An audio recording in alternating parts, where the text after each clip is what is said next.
In this world, angels live among us.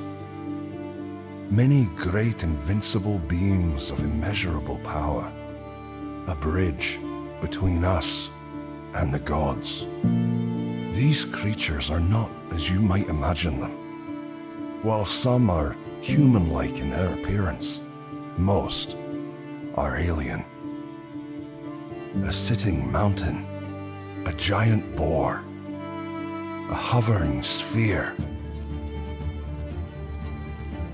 Each of the angels provides a powerful boon to the surrounding area and its inhabitants. They do not speak to us. They do not move. We built our world around them. They shaped our cultures. We rely on them. Until something dark came along. Now, one by one, the angels have been slain. The people of the lands around them slaughtered. A wave of death is spreading across our world. Only a few places remain as a final bastion of life. Only a few against an endless horde of oblivion. And within these few, a single band of unlikely heroes, bound by forces beyond their understanding. In this world, there is only a single word that describes their soul-bound connection.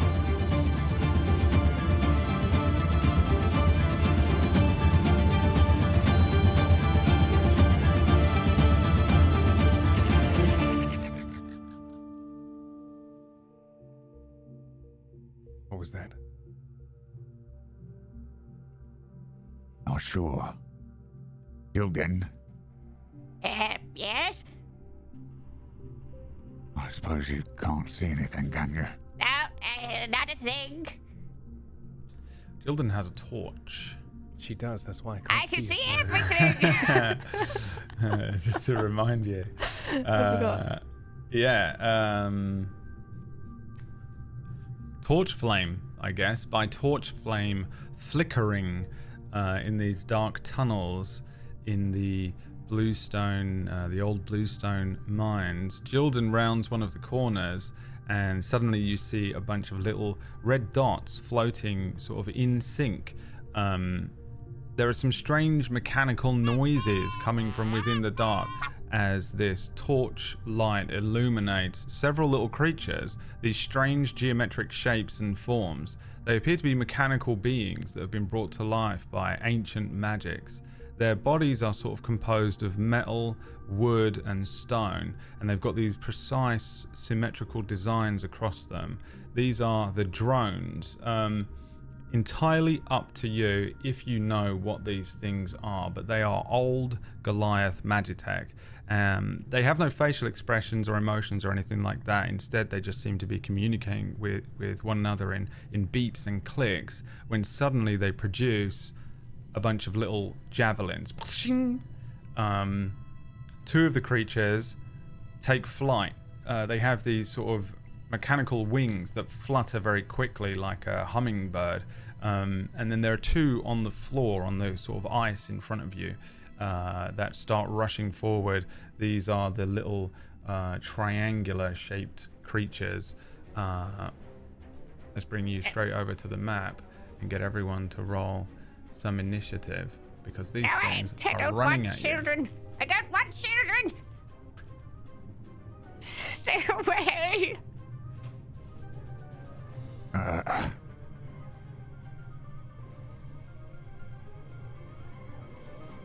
Sadly, Gilden rhymes with children. A tragedy. I think I would. Did you actually say that out loud? Did you shout, "I don't want children"? Yeah. Okay, I would say, what? Yeah, you can't see, but I can. Yeah. What are you talking about? Are there turtles down there? Hey, I don't know what they are, but they're running at me. Help! You can hear them. The rest of you can hear them, but not see what what is rushing forwards. As she calls for help, I lean against the stalagmite. I would like to rush forward to, With my- help her. What? We're in turn order right now, aren't we? Yes. Oh, sorry. Sorry. Nope, you're my- out of the campaign. With You my get- 8 you get initiative, one. I'm just gonna lean against the wall. All right. So,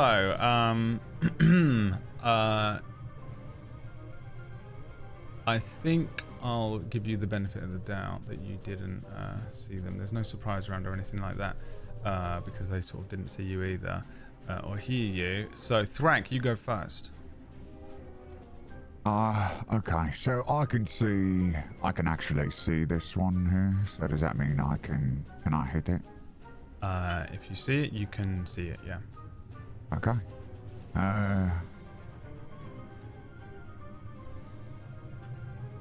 Right. Okay. I will. I'm gonna move first. Move. Yeah. And I can still. Okay. Now I can see.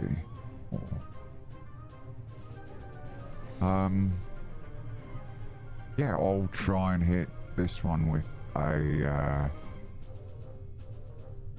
firebolt. Okay. Don't kill it. Should See, I? preparing the spell. Okay. Should. Are they? Should we not? I'm going to give you guys the benefit of the doubt here that these things look like they're 100% attacking you. They've a bunch of spikes have come out of them. They have red flashing pulsing eyes, and they've pulled out these sort of like they almost look like mini javelins as they come running forward in their sort of like mechanical grippers hands.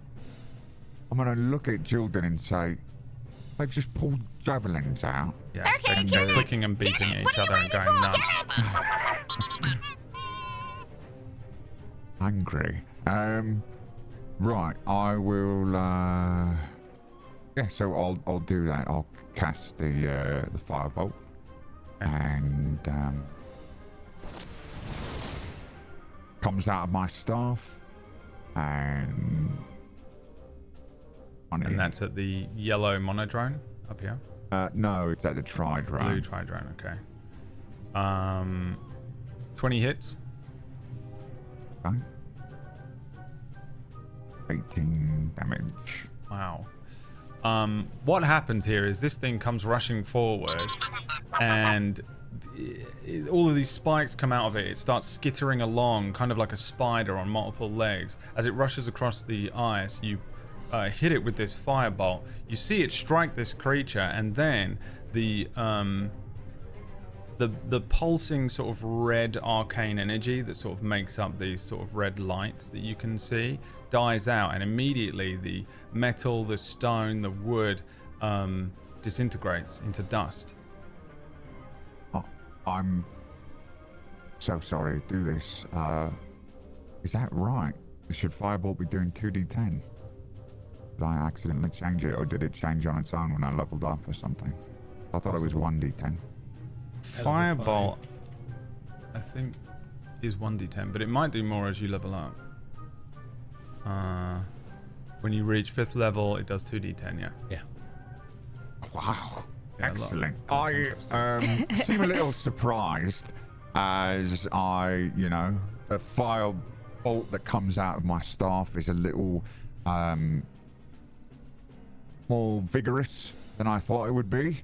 And I'm sort of taken aback a bit, and I grab Hilden's shell and I say, right, well, that is how you do it there. Do it again. Do it again. I will do, and I start looking through my spellbook All right. vigorously. Jilden, it's your turn. I can't see the other one. Okay. Can You I? can Sorry. move. By the way, you can walk down onto What is is this? in front of you is ice. This is like a tiny little drop, like a little ledge that you can easily step down without penalty. This is all ice, not water. It's completely frozen solid. So you're perfectly free to walk across any of this that you see in these caves, yeah. Okay. I'll help you out. I'll bring him closer. And I cast Thorn Whip on the red one that I can see here. Okay. So a melee spell attack. Sorry for my ignorance. I don't ever do this in any campaign. How do I make a melee spell attack? Thorn Whip. Oh, actually, I set this up already because I knew this would be a problem for me. 17 to hit. Yeah, it's just it is a melee spell attack, but that's just sort of a tag for the sake of certain situations that might need it. It's still got a range of 30 feet, so Yes. yeah. 17 hits. Excellent. It would do 1d6 piercing damage. Oh, one damage, and damage. it will be pulled 10 feet closer to me. Okay, so it's kind of here on the edge of that wall. Yeah, this thing comes out, drags this thing close. It was kind of running towards you anyway, but sort of as it's dragged forward, you can see its little spidery metallic legs dragged across the ice, raking scratches into this ice here. Okay, anything else? That's I'm all out of ideas.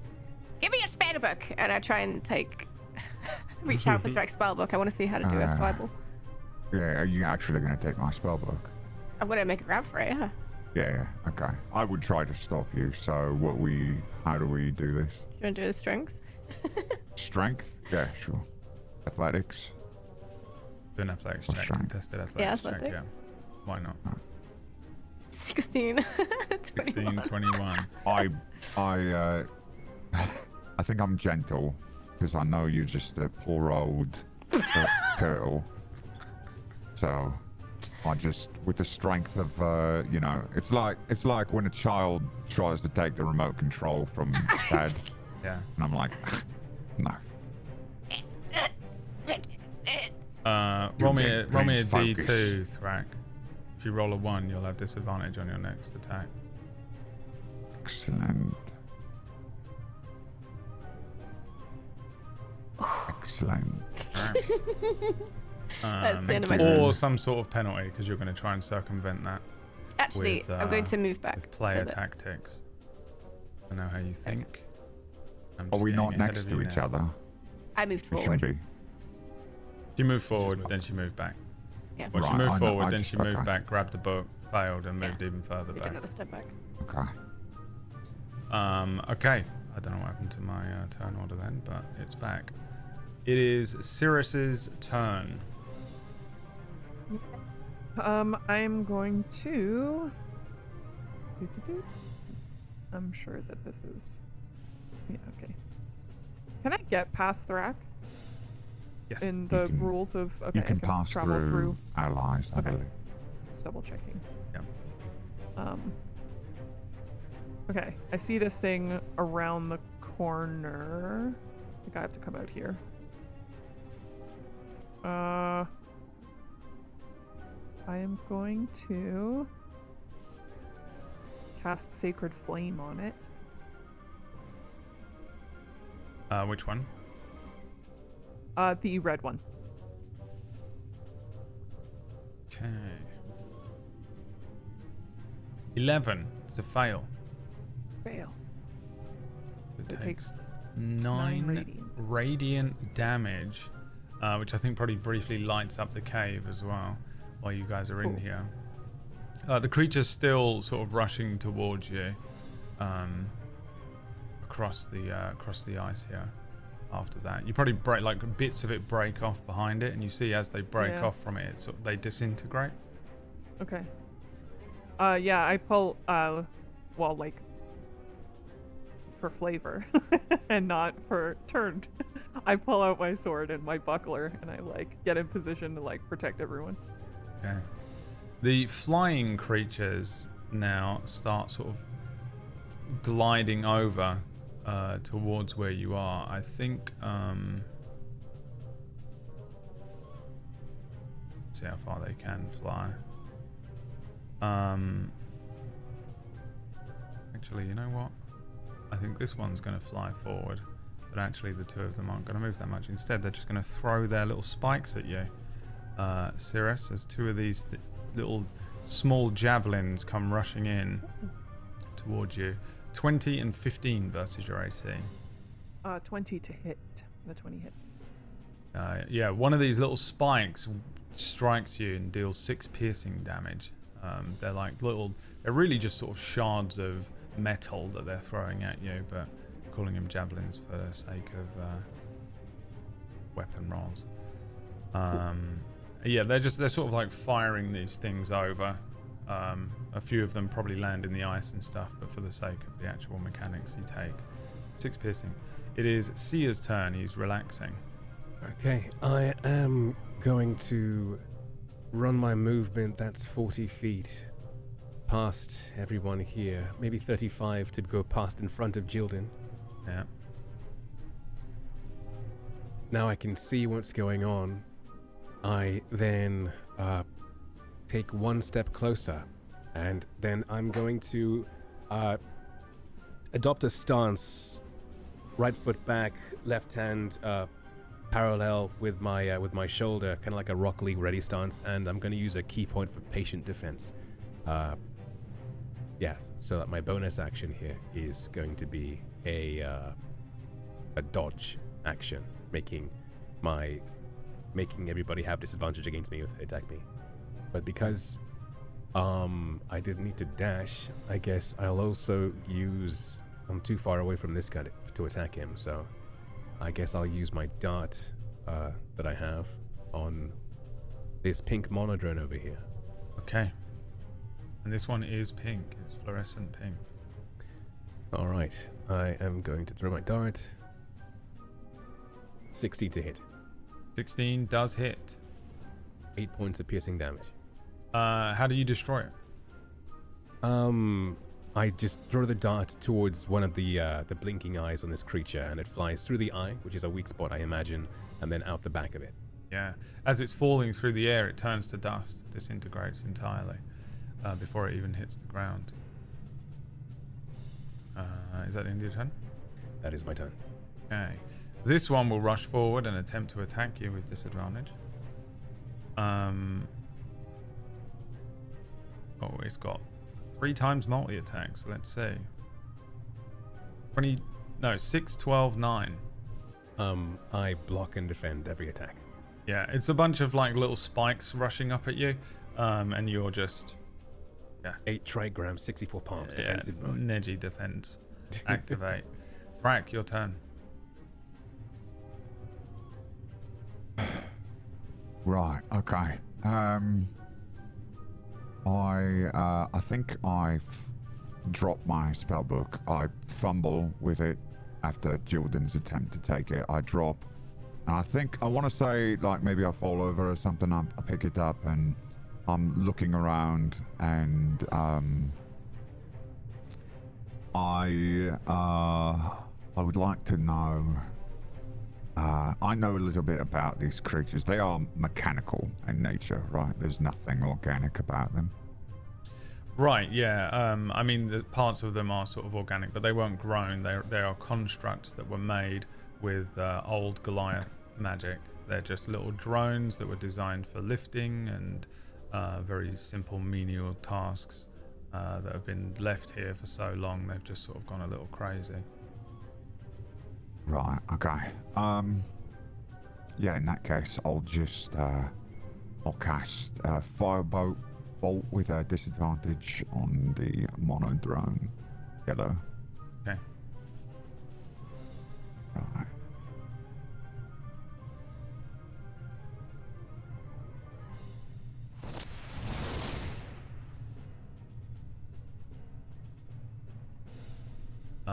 Yeah, light passing through the cavern, lighting up some of the cavern as it moves forward and strikes this this monodrone. How much damage does it deal? 6. Enough to reduce this one to ash as well. It's struck, falls out of the air, flames flickering as it turns to dust, disintegrates. Want to do anything else? No, I sort of look to Jordan and say, well, I believe I've done my part, and remember to stay calm during these situations. Yes, very helpful. Yes, good job. Pat him on the back. Okay, it's your turn. I check to see if she's taken something. Has she? No. Okay. Okay. Just a pat on the back. As he turns around, there's like a kick me post-it on the back. Trying to get it. Yeah. I'd like to take disadvantage on my next turn. As I'm spinning around in circles. Okay, Jordan, your turn. Did you kill them all? I try and crane my neck around the corner. I don't see anything. I'm going to move up. There's one left. Engaged There's with some Sia. help with that, dear. I'm going to use primal savagery All right. on this fellow here, which is a 15 to hit That hits. for 3 acid damage. 3 acid damage. Yeah, this one is there's bits falling off of it. It's sort of sparking and whirring, but it is still going. Yes, look at you. I want to see what he can do. Maybe just. For some reason, that did not do the full damage. Hmm? It's supposed to be 2d10. Sorry, What is? I'm being that. Your primal savagery. At 5th level, Oh. increase to 2d10. Oh, well, okay. I will Roll just another roll it d10. again.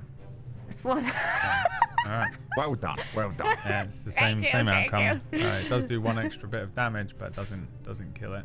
You can go into it in the little cog and change it to yeah. I just didn't do it, did it? yeah, I mean, same outcome. Still going. You want to do anything else? No, that's it. I'm just observing. Okay. I'm Cirrus. learning. Jordan, it would be best if you stopped toying with it. And he's trying to kill us. That's nonsense. I do Sacred Flame again. Okay. A 19 save, Hey. as this thing is going so crazy, just launching knives and fists out at the 2 people around it. Spicy. It just sort of naturally moves out of the way as your sacred flame hits a part of the ice under its feet. Want to do anything else? Okay. Do a bonus action. That's not me hinting. I have no don't idea what you guys think can so. do. No, yeah, everyone's fine, I think. So, no, Okay. that's it for me. Here we go then. All right, 2 attacks. No, this thing is dead. Never mind. It's Sia's turn. I am going to pull out my staff and swing at the robot in front of me. Okay. The 12 to hit. 12 is a miss. It's sort of just Okay. going absolutely haywire and spinning around at this point. It's like a spinning 26 top. to hit. 26 is going to hit. 9 points of bludgeoning damage. How do you destroy this one? I just bring my staff up and pull it downwards, straight down directly onto it, and it's going to meet the ice with the staff connected to it still, and just shatter on the ground. Oh. Explodes and then turns to dust. Well. There goes that. What was that thing? Not too sure. I would immediately. What? Is there anything left of these creatures, or do they all turn into dust? They turn into just dust. There's sort of Okay. like there is some dust left behind, but yeah, it's a bizarre sort of. You notice that they have a. I would say that you would understand, or perhaps fully understand how these creatures work. They're pretty simple. They're almost like golems. They have a core The that is like construct. a magical core, and once that core is destroyed, it just sort of pretty much just melts everything around it. It has a little mini nuclear meltdown and just melts the creature that it's sort of magically binding together. Once the core's gone, everything that it was controlling is gone as well. Right. I gather some of the dust into my pocket. Just handful. Just into the pocket. Yeah, it's not like inert magic dust or anything. It is just dust. Just But dust. it is Pocket dust. yeah, pocket dust. Blind someone in the future. Exactly. I would probably briefly explain if someone asked. I would say, like, These are constructs, I believe. They were built hundreds and hundreds of years ago by the Goliath who used to use these mines. Well, now they're deconstructed. Shall we move on? Well, there should be more of them, and don't forget we were warned about what's the name of it again, Brad? Frozen Fred, right? Frozen Fred. Frozen Fred. Frozen Fred. Frozen Fred. How big do these things get? They don't get much bigger, do they? Well, I'm not exactly sure what Frozen Fred is. But What if it's I a know really big one of those? Those beeps were hurting my ears. But more designed for combat. And more! Did you see how many blades that thing had? I don't think it could have been designed for more. It tried. Is there... if we're moving around to explore now, I think we are. Is there nothing of interest over here? There is. You will have to rock climb up this part. Jilden flew. Oh, sorry. Oh. Yeah, looking in this a different area spot here is like a little bit of a rock climb up, so I don't know if anyone has any skill in climbing. Otherwise, you simply have to make an athletics check to climb up the 20-foot rock lip there that's over 19. the ice. It was probably some sort of river with a waterfall a long time good ago. God, I got a 4. I slip and fall and die. I mean, actually, yeah. So, it's pretty close. Pleasure. Character. Under a 10 is a fail, and a 1 is that you will slip and fall the 20 feet and take 2d6 fall damage. I'd like to try and catch him with Thorn Whip as he falls. Yeah, I don't think it's going to work, but you absolutely may roll me a Thorn Whip against his AC. 10. Mine is 11, so just... Oh, okay, well, good luck. You get 3 piercing damage. Yeah, she's just going to whip. As you climb up this, part of it breaks underfoot, you fall, and as you're falling, she just whips you. And then you hit the ground. Me across the face, I want to say. And slices you open just my have a cheek. nice cut. Now has a grody And you also scar. land awkwardly and take 2d6 bludgeoning damage. So 3 piercing and trying 2d6 to bludgeoning damage. I'm sorry! So 4 and 3, 7. 7 in total. Anybody that beat a 10 on their athletics check can be at the top. Sirius, you sort of start climbing and then just sort of mess it up, but don't fall. You just have to make another attempt. Try again? Yeah. Okay. I shout out, what are you trying to do, Jilden? Walk it off! I have blood dripping down my face. I sort of concerned look up at you, and then I'll try again. The face actually matches Jilden's with the red mark on one side. Red marks on both sides. Come on, you can do it. Up you get. Yeah, Come give me on. another athletics check. Missed. 6, yeah. So you're just sort of struggling at this point. Do we have ropes right in our packs? We do. You have ropes. You also have pitons, which will help you climb. Okay, I will throw down my rope. Come on. And Let's you're see it. the Yes, anchor. Help me out.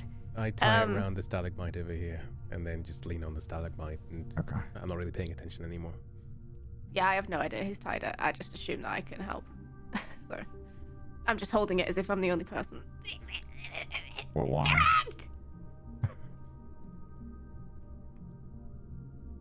What do I get for that? Anything? You can have advantage for that, yeah. I'm sorry, is Cirrus still down here with me? No, Cirrus, she made her way up. I She climbed. rolled an Yeah. 18. She just didn't move her token on the map, which is... Cool. Excellent. I Killing. still can't make it. The big strong orc. I guess I'm just Top heavy? Oh, Some bottom heavy hurt.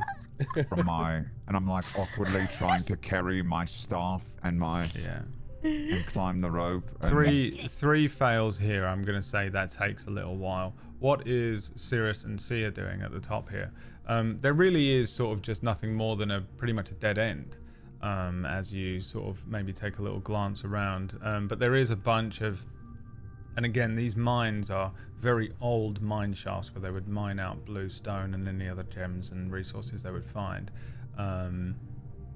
There's endless amounts of like clear signs of old mine shaft work.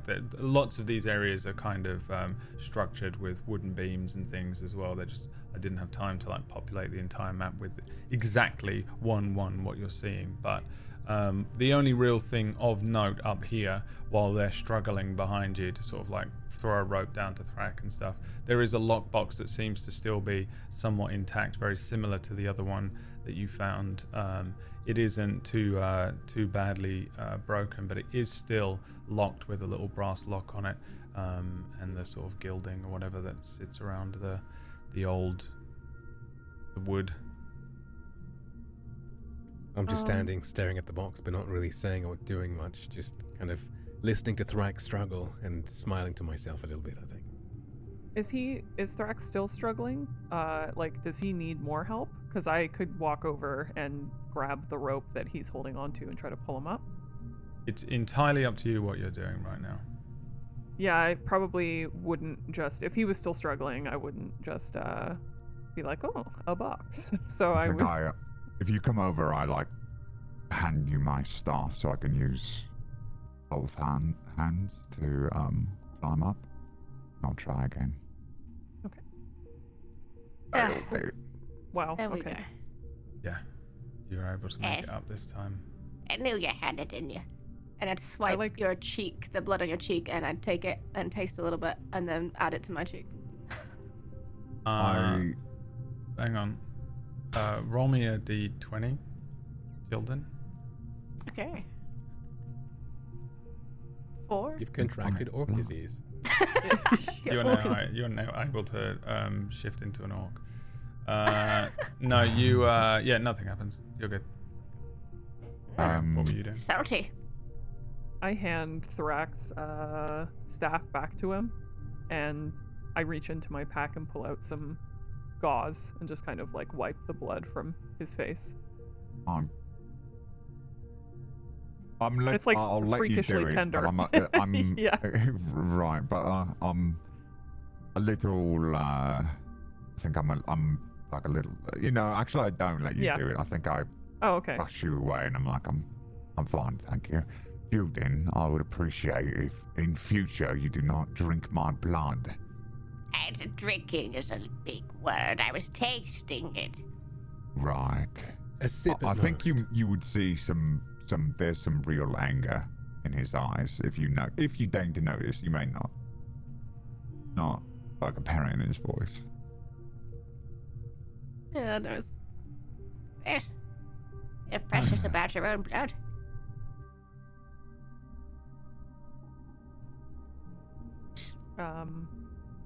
I walk over to the lockbox now. I don't think I say anything to that. Yeah, and I walk over. You have all the information about the box. It doesn't just like magically spring open, unfortunately. In fact, if it did, that would be worse because it'd be a mimic. Sierra, this seems like. To remind you, the last one we just smashed open because the lock was old. I think I just tore it open with my hands. Well, you can try tearing this one open if you want to. I won't stop you. Try not to break what's inside. Or I think I just grasped the lock itself and just kind of tugged, which I don't think puts the things inside too much danger, but I can try again unless someone else wants to. I don't think I have any lockpicks or thieves' tools or anything, so unless someone has any to lend me, I'm just going to stand there looking. Does this lock look any stronger than the last one? This box appears to be in a little bit better shape, but it is pretty similar. It's very rusted and old looking. Okay. the lock. Did I do looks weak. athletics or just pure strength? Well, think athletics defense. is the same roll, isn't it? Unless you have Got a 15. a 15. Yeah, you do the same thing. I think you pull it, and again, it is a little stronger, but you feel the actual clasp break off of the box this time, and it comes with the lock, and the box kind of springs up a little as if it's just opened up. Inside, give me some loot rolls here. Roll me a D20 and a D4 first.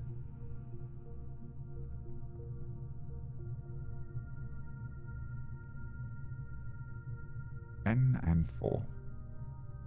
10 and 4. And then a D2.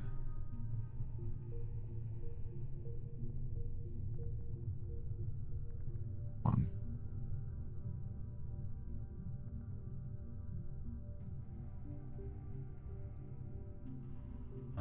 Okay, so the first thing you find is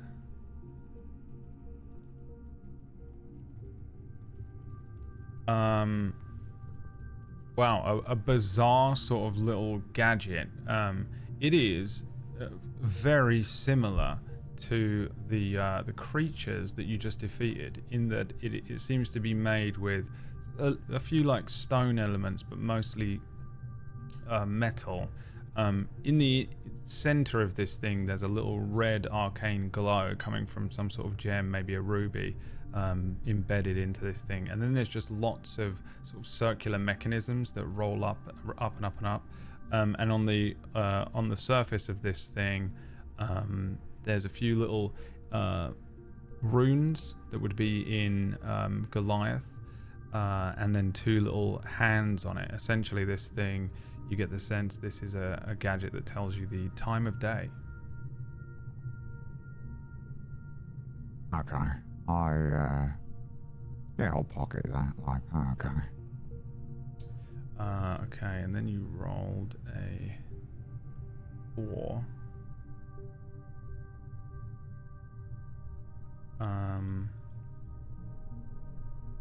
In here as well is a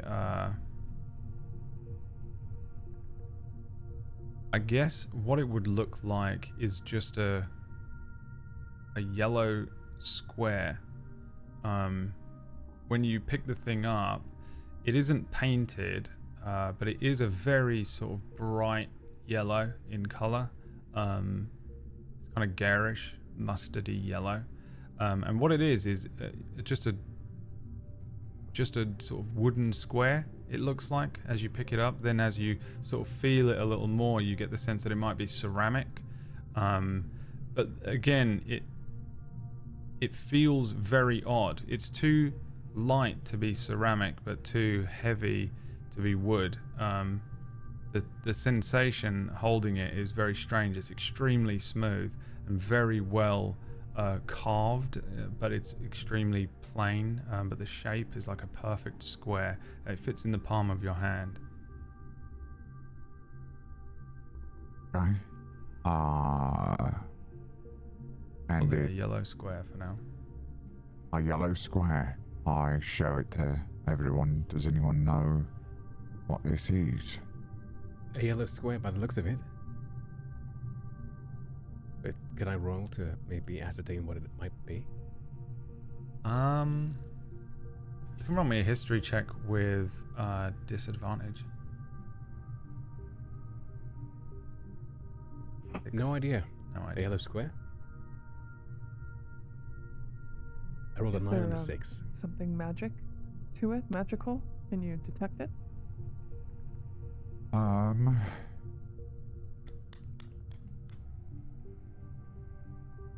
I will see if I can discover anything magical about it without casting a spell. Yeah, give me an Arcana check.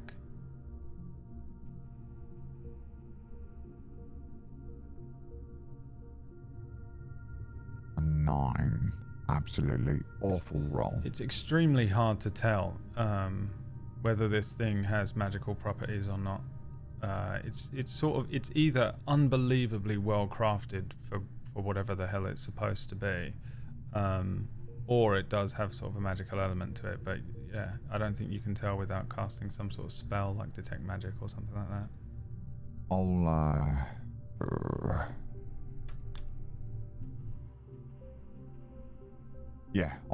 I'll cast identify.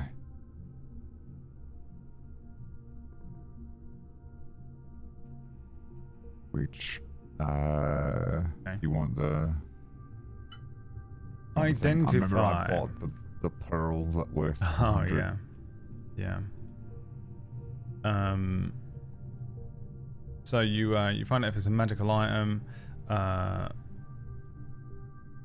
What else do you find out about it? Do you have the blurb? I learn its properties, how to use them, whether it requires attunement, and how many charges it has, if any. I learn whether any spells are affecting the item and what they are. If the item was created by a spell, you learn which spell created it. If you instead touch a creature throughout the casting, you will learn what spells, if any, are currently affecting it. This is I don't think you really know. It doesn't really give you much of an idea of what the thing is, but it's definitely magical. It is a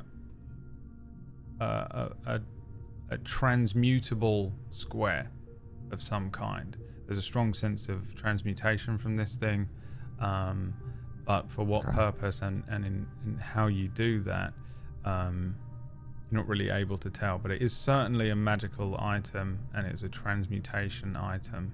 But yeah, how it was made, it probably was just a piece of ceramic at first, and then it was imbued and charged with this magic. But yeah, it doesn't do anything like, it doesn't like hold a fireball or, you know, or turn into a boat, you know, or anything like that. It seems to be extremely simple. So someone just changed it into this shape with magic, but it doesn't actually do anything. It probably does something, and it probably is able to change shape. Ah, okay. But I don't know how Correct. to use it. Okay. Right, I guess I'll... well, there's certainly something magical about it. It was changed with magic to this shape, but I'm not really sure how or why or what to do with it. Can you not change it with magic to a different shape, maybe?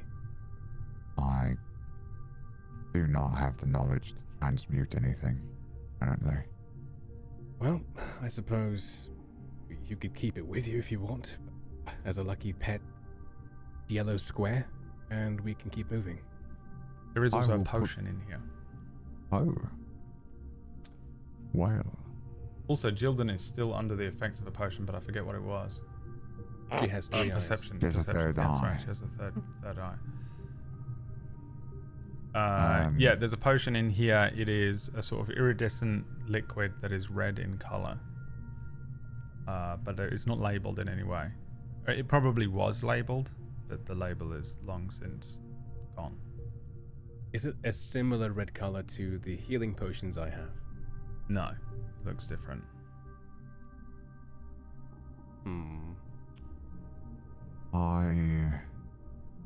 I take it in my hand, and I have... You know how, like, when a player in the NBA is, like, boxing someone out from getting a rebound, sports metaphor, I know. We know that. I'm stopping Jildan from getting... Like, she cannot get to this potion. Okay, so Jildan drinks it, is what you're saying. I'm attempting to keep her from the potion, and I will sort of look at it and say, I don't think it's wise to imbibe this without, you know, knowing what it is. So I think I'll just hold on to it for now. You're sure? It looks very tasty. I just rolled for tastiness and got a 19, and it looks delicious. Oh, You have advantage wow. on that, actually, if you want to roll to try and get a crit, because you have advantage on perception checks. I was gonna roll a See if we sleight of get hand 20. actually. I was gonna just try and grab it. Sleight of hand when you- I'm actively trying to stop her from. Yeah, well, you just have Yeah, I'm advantage. distracting you. You can have advantage on your check to defend, Look over there. which I Which guess would be a would be- dexterity saving throw, or Oh, good God. What's the other option? Can I just strong armor with athletics? We've done. What have we done in the past? Yeah, athletics. Yeah, you can try that. Well, we usually do passive perception, but that's when, like, Yeah, No. you knew she was coming for it this time. I'll do this. 17. Bully you. Damn it. Just let me. Why? Are you so selfish? I'm holding her portal head with my Well, big orc that would work hand. with many species, but turtles have pretty long arms. I feel like. So it's like, Do they? I do. How big are you? How tall I are mean, she you? can transform her arms into snakes briefly or something, probably, because she's a Yeah, that's shapeshifter. true. So. I am 150 centimeters. Can you translate that into American? I'm not. 5 foot what? 5'2" and a bit. Okay, Okay. so Sounds in real I'm life. like, I think I'm 6'4". I'm a massive creature compared to you. Also, same as in real Take life, offense right? to that. Yeah, minus like 2 feet. Damn it, we'll About find out one 4'4" day. in real life. Right. So yeah, I'm putting all of this into my knapsack of holding, containing one of every musical instrument Yes. within reason. Of every handheld musical instrument. Every handheld musical instrument. Yes. Instrument. Instrument. Is how we say it in Auckland. Okay, I don't just- want yeah. any. I don't want any comments. It's orcish.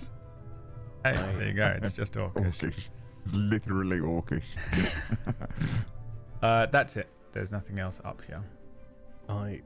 Okay. I walk towards this pile Okay. of stones, and there's nothing underneath them, is there? Let's find out. Roll me a d20. If you roll a natural 20, there is something under there. Okay. Well, that's. If you roll great natural 1, because there's something horrible under there. I rolled a 9, so Nothing. there's Just a bunch nothing of there. bricks and stones. Alright, I'll hop back down. This over here, it's just an empty box. Just a box. Yeah, you can roll me This- a d20 if you want. Yeah. Find out if it's a mimic. Wouldn't that be fun?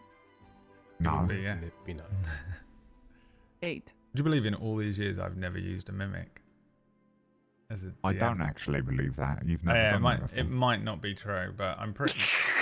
I'm pretty sure I've never used a mimic in a very sort of traditional sense. I might have used something similar to a mimic or used its stats, but I'm pretty sure I've never just thrown a mimic out. Then again, there's probably someone in chat writing that actually, in 2018 on August 5th, during episode 25 of Darkfire, I actually used a mimic in hour 2, minute 5, but Yeah. I don't have that kind of memory, so. Yeah, you guys can climb back down safely. Excellent. I will be a benevolent god and continue to sort of maneuver around this this map. Again, sort of Yeah, I move think- sort of relatively slowly because there are things populated in this map, but you're able to sort of freely move around for a little bit as you navigate further through the tunnels by Jilden's torchlight at this point, because he is the one who has the torch. Yeah, don't step. It continues to be extremely cold in this cave, but not as cold as it might be topside out in the sort of open plains. I'm expecting you to be like, not as cold as this ice dragon attack. And not as cold as this ice dragon who's coming for you. Blue Eyes Ice Dragon. Blue Eyes Ice The Dragon. Blue Eyes Ice Dragon. What a classic. A classic creature from D&D. We continue exploring the caves, checking out every crevice. Yeah, it's Every nook, every cranny. This place is huge. I think as you approach this area, Jilden, you can roll me a perception check with advantage. Yes! I'm feeling perceptive. 15. A 15. Yeah, you see something here. Again, it's sort of on a lower level of this cavern. You get the sense that some of this cavern is a sort of natural built area, like it was probably once a river, and there was probably water running off of this lip and hitting the lake below. But there is a frozen lake underneath this precipice, and down there you can see this kind of partially covered by the lip and sort of caught in a lot of this ice. There's what looks like an altar of kinds. There's a big shiny gem on top of it that is sitting on top of a sort of a stone box. What it would look like is it would look like a I guess to us it might look like a shoebox sized stone box with a gem on top of it. The area is also slightly illuminated by there's a statue to the right here of a goliath, and is the ice and the moss covering it kind of gives this sort of like effervescent glow to the area below you.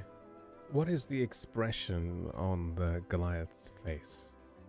Roll me an insight check. See how good you are at Insight reading check. expressions. Okay. As everyone knows, Sia is amazing at social interactions and reading people. Yeah. 24. 24. Oh my gosh. Pride. Pride is the expression that you get from this Goliath. Kind of looks. It's a very old looking piece, and it's carved out of that blue stone, which is sort of betrayed by the white of the image, but it is actually kind of a blue-grey color. It's been relatively well eroded through time, but you can still make out the features. This is a Goliath miner of some sort. He's leaning on a pickaxe with a prideful look on his face. He seems rather quite content. Do I recognize him, or will have heard any tales of such an individual? You can roll me a history check with disadvantage, I think. Not really much known about these guys.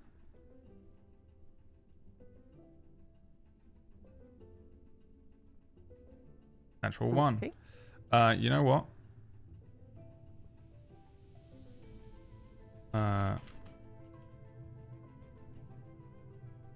You do know who this is.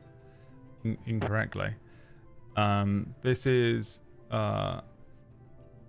Alvi, the famous prospector who founded the initial sort of area of Moon, and was instrumental in setting up the first houses of the area of Moon, the initial sort of longhouses, and the initial sort of idea of the community and the commune and things. And they moved away from being sort of nomadic and living off of the land and creating those ancient, even the places in this cave, maybe like little spots around Vorio and in and around Uma, and actually settled the town of Moon. Oh my stars, it's Alvi.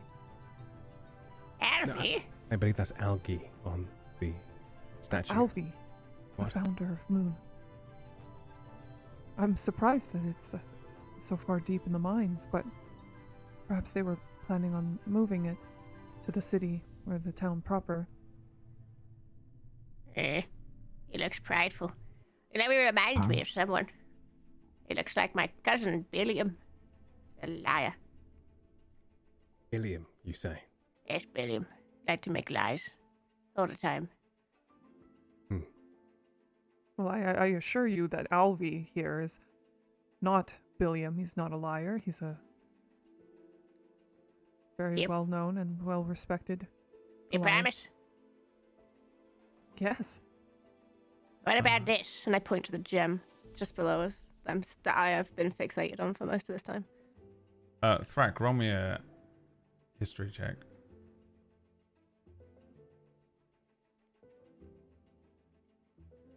Uh, 24. Alvi was a fisherman. Do I know anything else about him? Or just The that he was same a fisherman? the information was correct. Okay, he was a founder. He was pretty He much was a known as the fisherman. founder, but he was very famously a fisherman. Serious. I'm not sure that that's Alvi. Alvi was, well, he was a fisherman, quite famously, actually. Yes, but well, you can't build a town with a fishing pole. It makes sense that he's holding a pickaxe. You think I would know Alvi from any old... Come on, Thrak. If anybody would know, it's Cirrus. Do I have any knowledge of what this whole thing might be about? Give me another history check. Oh, great. Gonna be hard to beat at 24. Well, rolling to orcs. Sorry, you have Alvi to disadvantage. me. Sorry. 5 disadvantage. Yeah. Okay, I'll roll it again. Natural 20, come on. 14. 14. I think you sort of get the sense that this set of caves, from what you do know of the caves, it was this was mined long before Moon was actually founded. They would mine these caves for the bluestone, and then just shift it out to places. After Moon was founded, they made it more of a structured mine shaft, but before that, it was still being mined. So this could be any number of people. It's almost certainly pre-Moon. However, Statue. because they don't really do statues in Moon.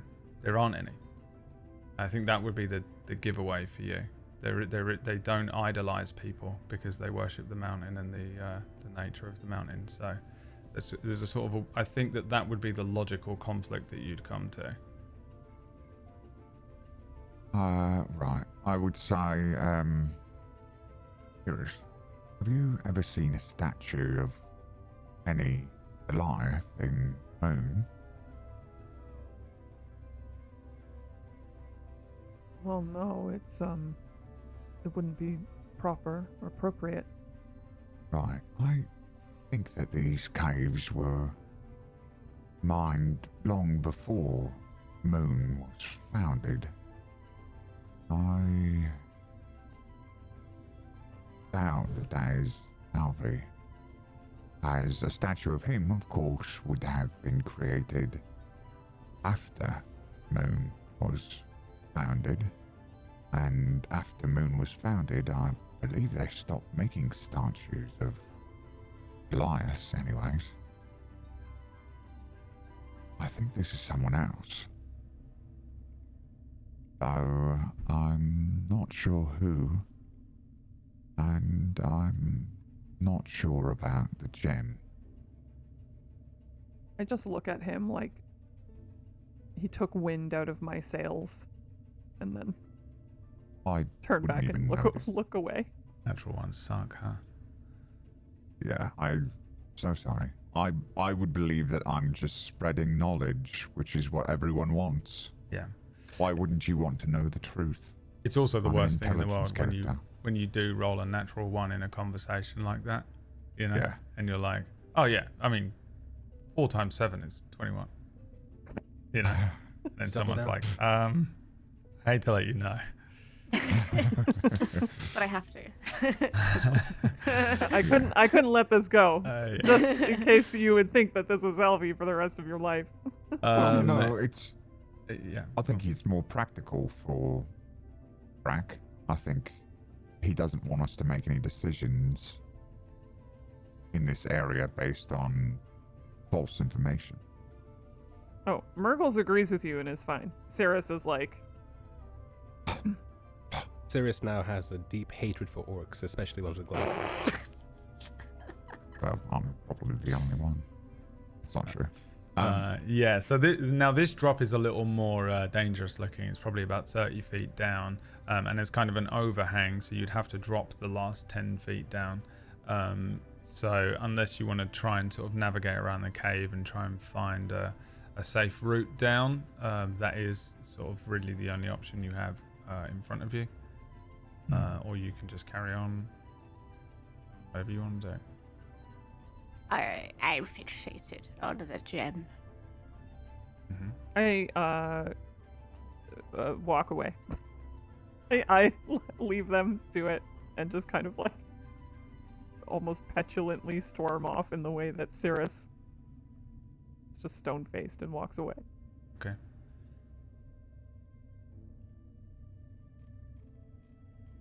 Okay. I want it. I- Thrak. Yes. Look at it. I think I could tell you what it was if I could see it. Um, How high is the drop? 30 feet. 10 feet. Oh, 30 30 feet. Oh, the total. drop part from top to bottom, it's 30 feet. You can climb down 20, but you still have to drop because there's a kind of an overhang, a precipice. Okay. All right. If I was to fall all 30 feet, how much damage would I have to roll? 3d6, I believe. 3d6. I just jump down. I'm fine with my slow fall. I'm a monk. Right. Yeah, you jumped. What does this look like? It's strange because, like, obviously, with gravity being the way it is, kind of one-to-one to Earth, like, you would expect the fall to look a specific way, but it's almost as if, like, it's in slow motion. I hop up, and as I do, you see my clothes billow up, and I kind of slow down. It's like a cat almost in the way that they land on all fours from a certain height. I do so, and there isn't a forward roll or anything. It's kind of just like it's like a feather landing on water. It's like nothing's really happening. There's no ripple. There's no air. There's no displacement as I just land on the ground. Cool. Let me just bring up And then the I walk turn up to the order. thing. Hold on. Go back. Oh, okay. Everyone stop where you are. Unfortunately for you, Mm-hmm. as your feet glide down and touch the ice there, I think maybe you don't notice it, maybe because you're kind of looking towards the altar and the gem, but up above you, Thrak and Jildan, Cirrus has wandered all the way off, but Thrak and Jildan, you recognize actually that the statue, the glowing on this statue suddenly shifts and changes. It starts pulsing and moving as the moss that is covering this thing becomes a sort of phosphorus luminescent light, and it starts to shift and slide off of the statue itself and start moving towards Sia. Everyone roll me some initiative, please. Okay. You know I had to do it to him.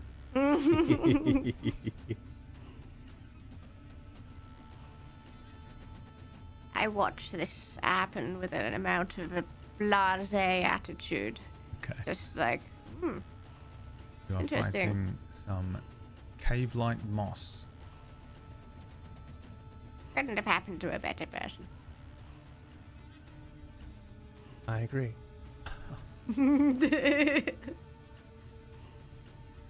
All right. Well, lucky for you, Sia, you're going first. Okay. In which case, I am going to run up to the cave-like moss, and I'm going to swing at it with my staff. Okay.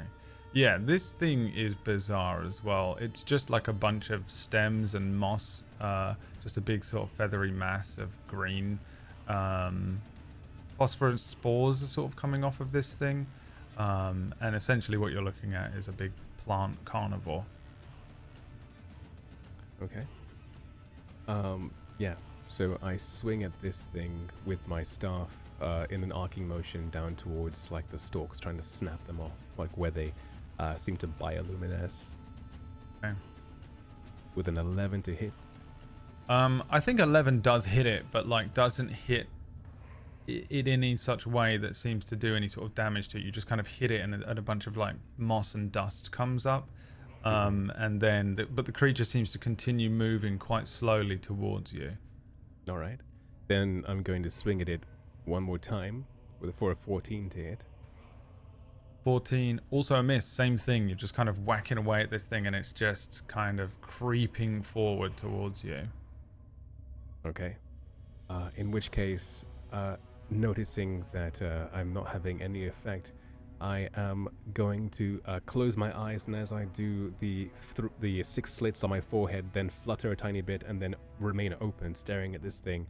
I then take that same defensive stance, and I am now in patient defense.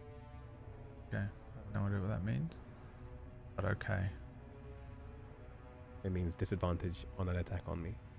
Okay, right. Cirrus, you're all the way over there. Yeah. So it's your turn. Does anyone make any noise? What I hear? What's happening? Silence from Jilden. Just complete silence. From Sia. Can I roll to see if I find the silence suspicious? Yeah. Roll. Okay, usually I would be bickering. So Yeah, I guess roll an insight That's true. check. Okay. You might hear a Beat a 10. as he hits the ground with his staff. Okay. Yeah, that's suspicious. They've all gone Something quiet. is amiss. Yeah, they Yeah, all suddenly okay. go quiet, especially Jill. The children have stopped speaking. Yeah. That is wrong. Okay, I'm gonna run forward. Oh dang. I still can't really see them, eh? Okay. Yes, okay. everyone. I don't know if I can do this. Let's see if it works. No. Can't show your perspectives because the version that chat see as this map here is a different version than I see on my DM screen. This is I've joined as a player, so it just thinks I'm a player. So you can actually see what each other sees as a DM, or what each player sees, but unfortunately, not today. Not today. Okay. Yeah, I suspect that I can't see them. I think that's probably fair. Eh? Yeah, up They're to still you. in darkness. They are in Yeah. darkness. There is a bunch of glow. This thing you would potentially be able to see. It is kind of a down 30 feet over this lip, but it is glowing. Okay. Oh. That thing is lit up. Okay. So if you can see it, Yes. you can justify seeing it. Like that is Okay. kind of my dynamic lighting role. I'm gonna If I've done my job correctly. assume that because everyone is being super quiet, I should not just start shouting. So I'm going to cast Guiding Bolt, and keep directly at it, but I want to keep my eyes on everyone else to see like what their reactions are, or if they're like fighting or preparing or something like that, to kind of gauge the situation better. Okay. 19 hits. Okay. And 17 radiant damage. Yeah, I think this guiding bolt comes in, Seer, as you're kind of like preparing for whatever this thing is going to do to you, as it kind of shifts and moves and heads towards you like a sort of green venom symbiote made of moss. And then one of these guiding bolts comes down, and poof, there's a bunch of the stalks and the moss explode. And the creature seems to kind of stop for a second before continuing to sort of slither its way towards you. But you deal 17 radiant damage to it. That's it for me, thanks. Right, Jilden.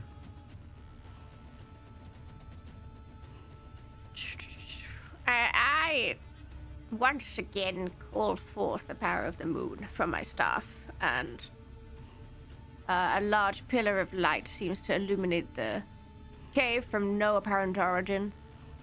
It seems to go directly in the center of this strange moss and engulf it in ghostly flames.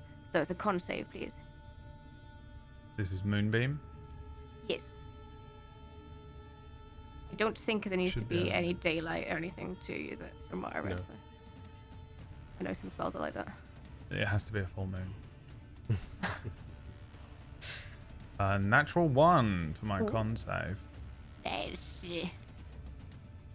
It would take 9 radiant damage. Nice. If it's a shapeshifter, it'll just make a saving throw with disadvantage and go back to its original form. It isn't. It's just a Oh. plant. Damn. Be cool though if it just transformed into, Eddie Brock. I imagine so there's this moonbeam hits the moss, the spores sort of fly everywhere, and it's quite pretty actually with the moonbeam light and the spores kind of all flailing around it. Yeah, very pretty. And then Seer is eaten. Yes. Part of the plan.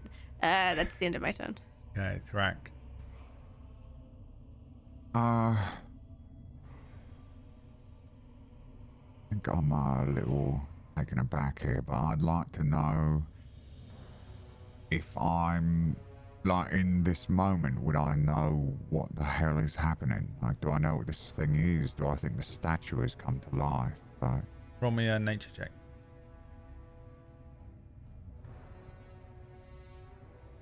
26. You know exactly what this is, yeah. Cave-like moss. It's pretty rare but pretty famous. They are. It is a strange sort of chemical mixture of moss and spores. They can live for like hundreds and hundreds of years, just living off of like vermin and the things that come through. Bats will fly past and it will grab them. Its spores germinate in the carcasses of its victims, and the spores just grow slowly on like guano and other areas rich in moisture and organic nutrients and things. It's basically just a collective of smaller life forms patched together, sharing sensations, barely cognitive, and it just spends its time positioning itself into places where travelers might come through. Yeah, you're fully aware of what this creature is. You are the Steve Irwin of cave-like mosses, at least. Yeah. Gildan, literally after the moonbeam, is like, oh, that's a beauty, mate. I am just gonna do this just for myself. Could do a little wisdom, okay? Yeah. So, would I know if it has any specific weaknesses off of my nature roll? It doesn't really have Is any this Pokemon? Is it a grass type? Yeah, it is a grass type Pokemon, but no, it's not a grass type Pokemon. It doesn't have any weaknesses, but it does have resistances. It's resistant to acid, cold, fire, and slashing from non-magical weapons. Oh, I see. Okay, so I would know not to use Fireball. In that case, I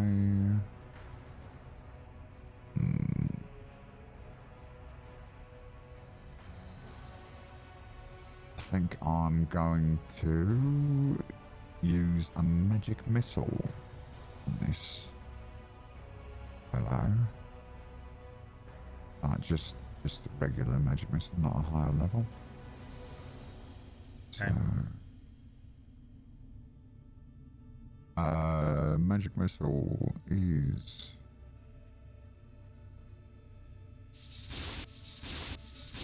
coming out of my staff, and we decided we are going to roll 3 times. Correct. 5, 2, 4, so that's 11. 11. Yeah, these things fly through the air, arc over the lip of the rock, and strike the creature as it starts. There's multiple things coming in: a guiding bolt, a moonbeam, the magic missiles. It's moving slowly towards Seer. It seems to be eating a lot of this stuff, but you're certainly dealing damage to it as it moves. Yeah, I would shout, Seer, beware! It will try to consume you. Oh. All right. Let's see if it can try and consume you. Is that the end of your turn? Yeah. All right. So it has disadvantage on this attack. Natural 1, which is a 10. Wow. Yeah. That's rough. Yeah, so you are lucky to be in that defensive posture. I think what happens here is tendrils shoot out like a fucking Bulbasaur. Suddenly, in a sudden sort of burst of movement from a thing that was moving quite slowly before, these tendrils launch towards you, but you're extremely perceptive with the extra eyes going on and the stance, able to dodge, weave, and avoid them as they kind of whip through the air towards you. That is the end of its turn, though. You'll be pleased to know it's your turn. Okay. I reply to Thrak and say, I can see that! And then I'm going to bring out my staff again and try and thwack this thing with, well, the blunt end of my staff. That's what he said. 13 to hit. 13 is a miss again. Just kind of, maybe you And just whack one of the 19 to tendrils hit. out of the way. 19 does hit. Okay. 8 points of bludgeoning damage. Yep. I'm then going to expend a key point here. And as I do, so I've swung with the staff, and I'm going to kind of like throw it around my hip, using the momentum to kind of keep it around me. And as I do, I'm going to elbow and punch the stalks before grabbing the staff again for 2 unarmed attacks with a flurry of blows. For a 10 to hit, And there's a miss. which doesn't get purchased, and then a 20 to hit. 20 hits. For a 6 points of bludgeoning damage. And this is, you don't have magical attacks, right? With your fists? Not with my fists, no. Oh, actually. Yeah, it doesn't matter. It does the full damage. I'm done. Okay. Okay, and with my crusher feat, I'm going to have made part of this thing recoil 5 feet away from me. Over there.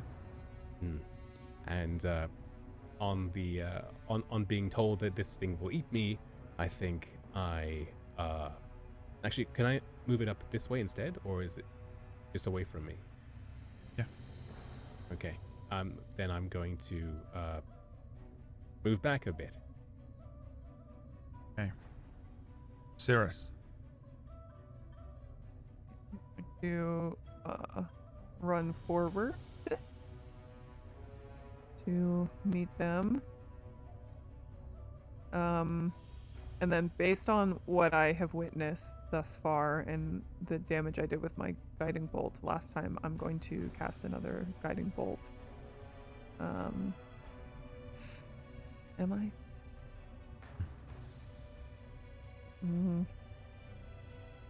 The fear of Yeah. every cleric. Am I allowed to use a spell to attack? Yeah, literally. Otherwise, there's not much else I can do. Just sacred flame it forever, and it just takes 2. No, I should really guiding bolt it. You miss. Devastatingly, as it. Maybe you do it as Seer like does his weird punch, and it just hits the ground just in front of where it is as it's pushed back. And this kind of moss kind of does like a weird kind of like, I would say it probably doesn't like just move as one big thing. It kind of like folds over itself like you're, you know, like you're cooking an egg in a frying pan, and it kind of Horrid just spreads pancake out mix. in a weird, pancake mix, and then it moves backwards in that way. And then the guiding bolt comes in and kind of just strikes the ice underneath. Right. Is that the end of your turn? That's it. All Yeah, right. that's it. Jilden.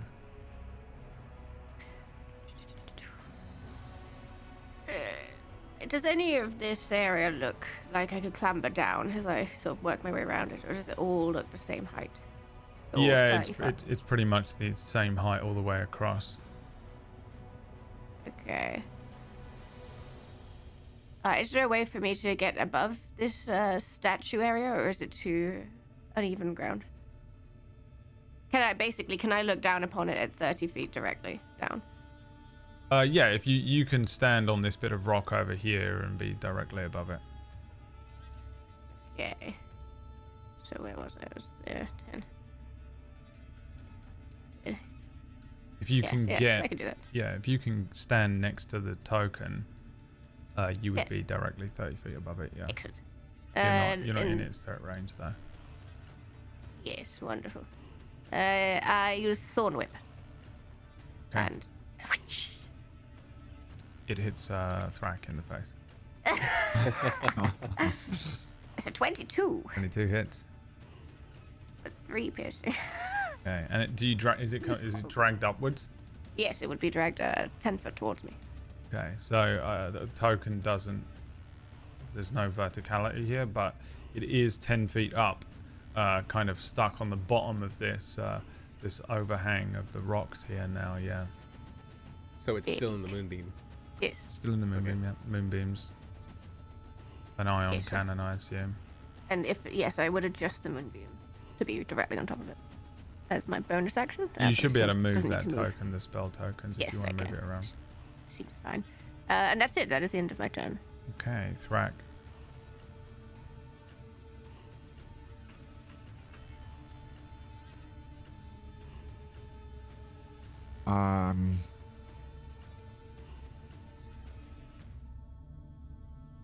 I will try.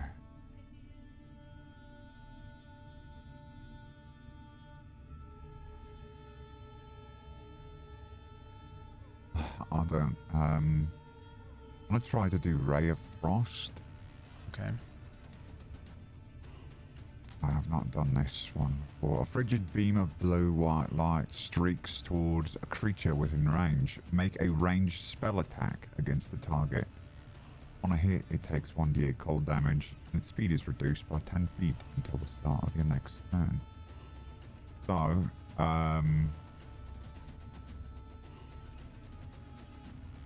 yeah, alright. So I'm going to do Ray of Frost. I think that, like, ice starts to build at the end of my staff, and it just, that beam of light just shoots out of it and makes a really cool sound effect that I don't have, and it strikes the moss, hopefully. Okay, give me that attack roll. It does strike. 23. Does 6 cold damage and slows it by 10 feet. Right. So you hit it with one of its resistances.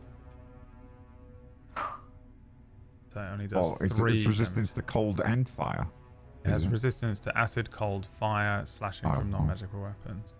But it is slowed. And but you do reduce its speed by 10 feet, yeah. Which is really what you want to do with that spell usually, I think, anyway, right? Yeah, I'm hoping that Just it to save you doesn't from the kill social Gildan disaster next of turn. me telling you literally one turn ago that it was resistant to cold. So you rolled that natural one that Cirrus did earlier on in conversation. Yeah, I completely. I only heard fire because that's the spell that I was going to use. I was like, Yeah. oh damn, got to change tactics. I'll change it to the one he said before. That I did not hear at all. Yeah. Good job, he's the smart wizard. Yeah, it's all good. I couldn't spell my own name today if you asked me to, so don't worry about it. I really have no idea where I am, It's what's only going 4 on. letters. It's actually longer than that, okay? There are 3 more letters in my actual name. I think. Okay, yeah. You do anything else? No, I would probably, no, I'll say, children, don't get too close to it. It's all the way down there. And it needs to make a con save. Yes. 10. There's a fail. Takes 17 radiant damage. Jeez. Nice. Unfortunately, you are too close to it. And it is able to just about reach you. As it crawls up a little way.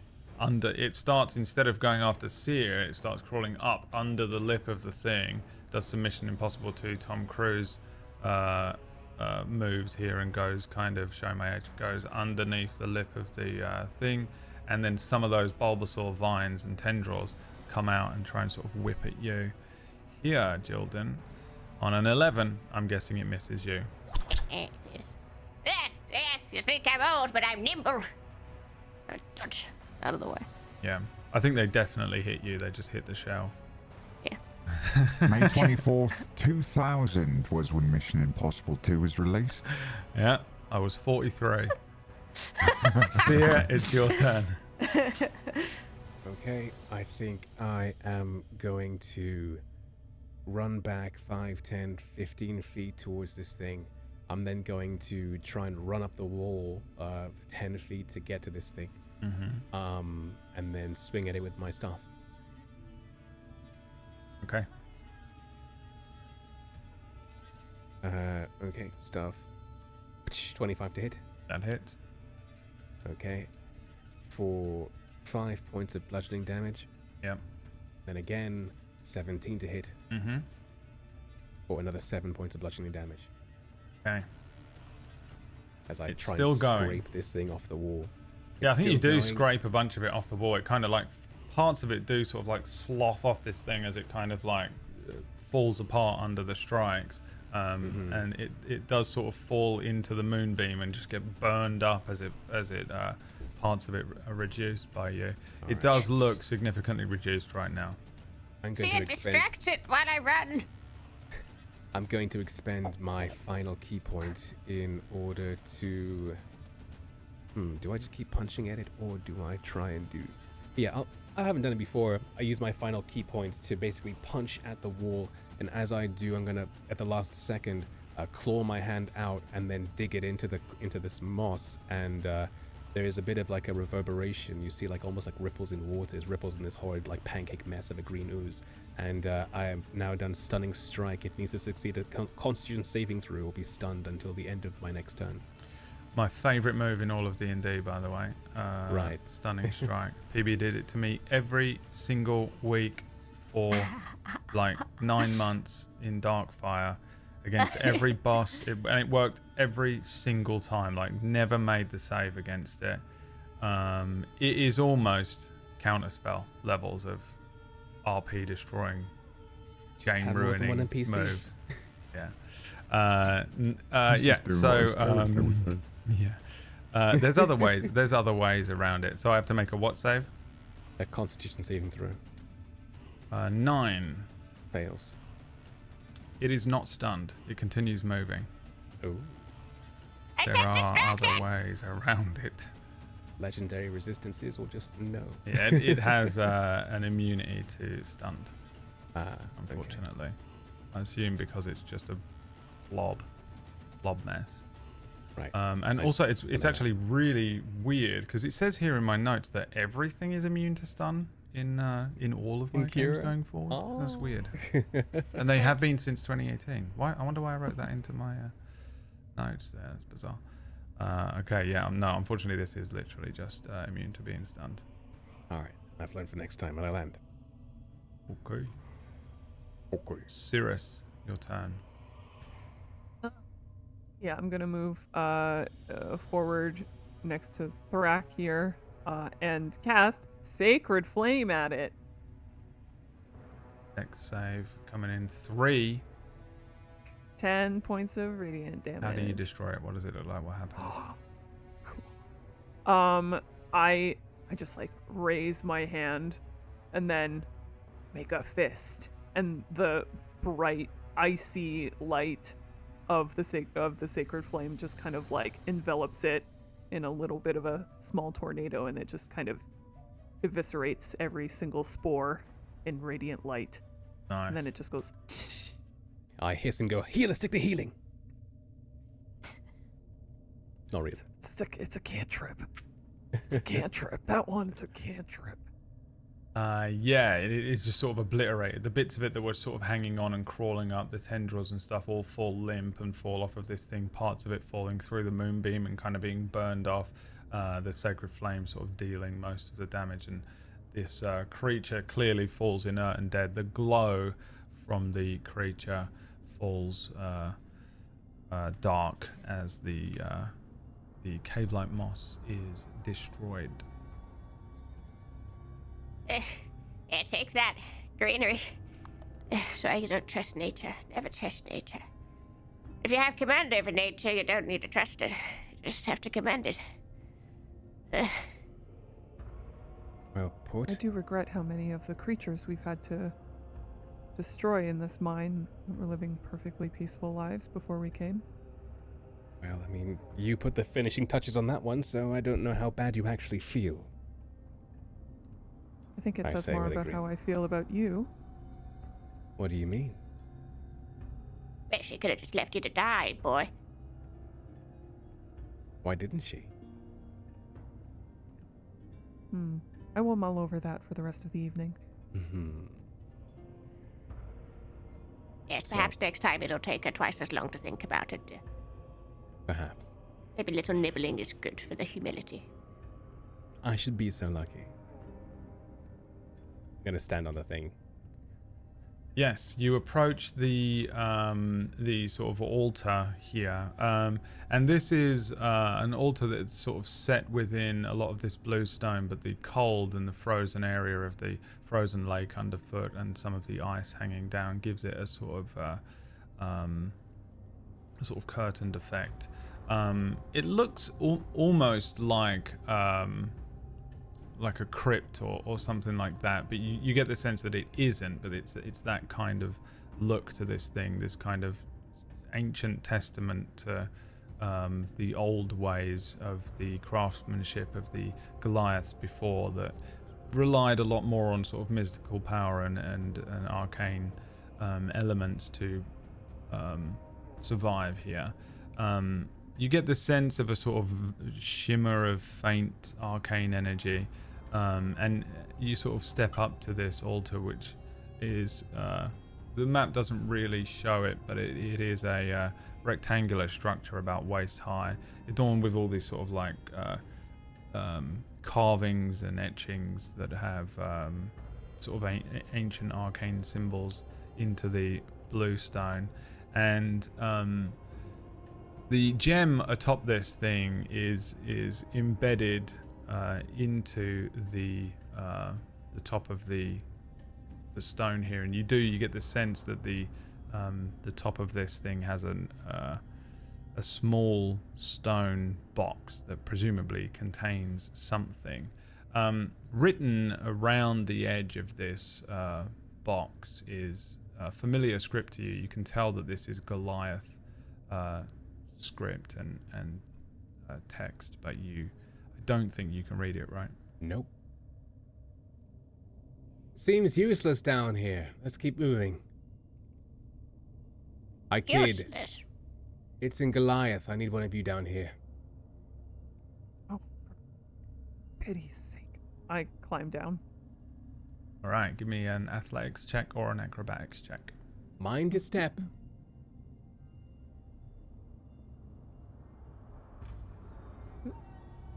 Oh my Mind goodness. the gap. It is a fail. Unfortunately, a fail here simply means you fall. So you need to roll me 3d6 as you fall. You start climbing down, misstep, and really, because it's just a sheer drop off here, there's really no way to save yourself. You just tread air for a moment and then fall down beside this altar and take Step 8 away. bludgeoning damage as you fall onto the ice and stone. Oh, that's painful. I should have left you down there. I shrug with a smile. Turn to Thrag. Is she okay?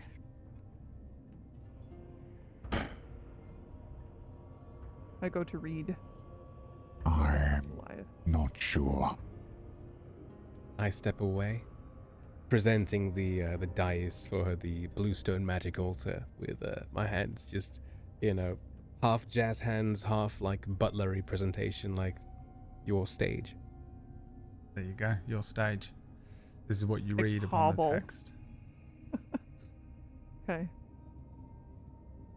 Our guarded treasure locked in duty. Time for you to get Snoopy. 3 keys to access this booty. Sapphire, gold, and ruby.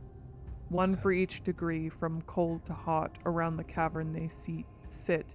each a sought-after lot, an icy embrace the first must be sought, for only through chill can the puzzle be caught. Next comes the temperate, a warmth in its hold, a token of balance amidst stories untold. In the middle it sits, neither icy nor sweltering, a key to progression, its worth never faltering. But onward we journey to where heat doth abound, where flames dance in fervor and courage is found. The third in the sequence, a testament to flame, for only through heat can we claim our claim. So heed these words well, from cold to hot, one for each degree in the puzzle they've got. With changes refined in the order they're sought, unlock the altar where the treasure is wrought. Love from Billiam and the Throgar family. Is your cousin here? I knew it! I knew he was a con man! Wait, so He are we to told trust this me- altar or not? He told me he was a goldsmith in the south. Very, very common name, Billiam, by the way. Yeah, I Like would, Charles or something. I would say clearly this is a different William. Then please calm yeah, yourself. sure, I'm sure it is. I'm sure it is. I've been This having is words not with your him. cousin. Your cousin didn't How do write you know? this You don't know my cousin. hundreds of years ago. Well, I think if anybody could, it's him. Or at least he'd tell you that anyway. Did I tell you Or he's a serial or liar? another William, perhaps.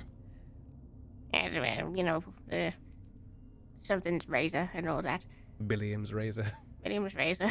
Now that Maybe it's just another Billiam. Now that the moss has Billiam's all the way cleared, you down. can actually see that it says Billiam on the statue. No. Shut up. It says William. Okay. Well, clearly that isn't your cousin, as that is a I Goliath. told you he looked like my cousin. I said his face was familiar. Striking Is your resemblance. cousin a turtle? I don't know. It was a long time ago. Perhaps. You- The family tree is large and sprawling. Like a bush. Okay. No, like I'm a tree. sure. Uh, Right. Imagine a half turtle, half Goliath. That would be really Teenage Terrifying. Mutant Ninja Turtle. Crazy. He stands before us, Billiam. It's Billiam. William. I didn't think he was much for poetry.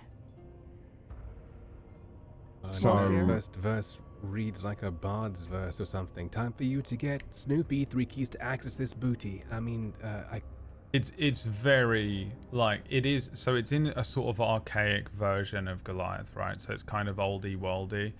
Right. It would be like us reading Shakespeare, but it's still English. But it's very silly. Like you get the sense that this thing is almost a joke, you know, like an old joke, like a Shakespeare level piece. It wouldn't be funny to any of us to read a joke written by Shakespeare, but at the time this was probably hilarious to whoever did this, for whatever purpose it was built. Plenty of So- guffaws. we need 3 keys. 1 sapphire, 1 gold, and 1 ruby. We haven't found a single one, but sapphires are blue, and so is the thing in front of us. Incredible observations. Thank you, thank you. I'll be here all Ragnarok. Can I? Yeah, we don't believe you here. I would like to use my hammer and pittons to create like handholds to try and climb down. Yeah, you can absolutely do that. It gives you advantage on your check, athletics or acrobatics check. Okay. An 18. You are successful and you're climbing down. Excellent. And now can Jilden use my pittons as well? Yep, same thing. You can have advantage at athletics or acrobatics to climb down. Catch Everybody me has if I pitons, we fall. No. Everyone should have pitons and rope because you got it in the Dungeoneer's pack. It's a 19. Yep, I'm fine. you're I successful. didn't Yep. fall. I might just top down the last few steps anyway, just to see if someone catches me. Okay. Fall onto the rack. I assume you're quite heavy because you have a massive Yeah. shell. Oh, I don't know. I You feel know like the how shell much wouldn't you be that weigh? heavy. Big booty Jilden. Big booty children. No, I don't know how much I weigh. I've never weighed myself. That's Never the asked a AC lady strength. how much they weigh. All right. Well, course. so is it? Let's assume, I feel let's say like 100 kilograms, at least. Never escalated their AC.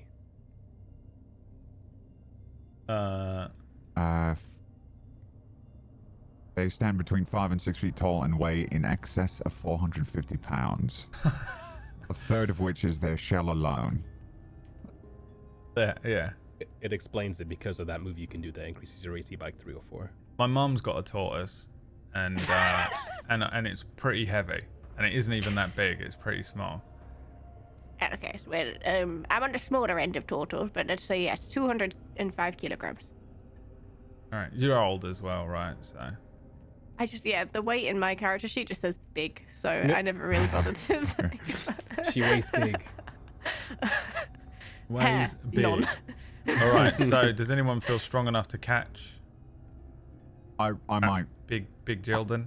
The last 5 foot. Big Joe. You want to give it an attempt? I might try. All right, give me a strength saving throw. She does weigh probably 100 pound, 120 pound more than I do. Okay, Yeah. that makes the DC 15. But you don't have to fully catch me, just let me down a little bit gently. Just. All right, that lowers it to 12. 11. It's ugly. He's mortally wounded for the rest of the campaign. It's ugly what happened. I don't think either of you take any damage, but it's just an ugly display as you land on Drek him. is flattened, and I'm just on my turtle back on top of him. Yeah. I just went, ooh. It's cartoonish. Maybe some of your stuff like spills out over the ice, Thrak. Yeah,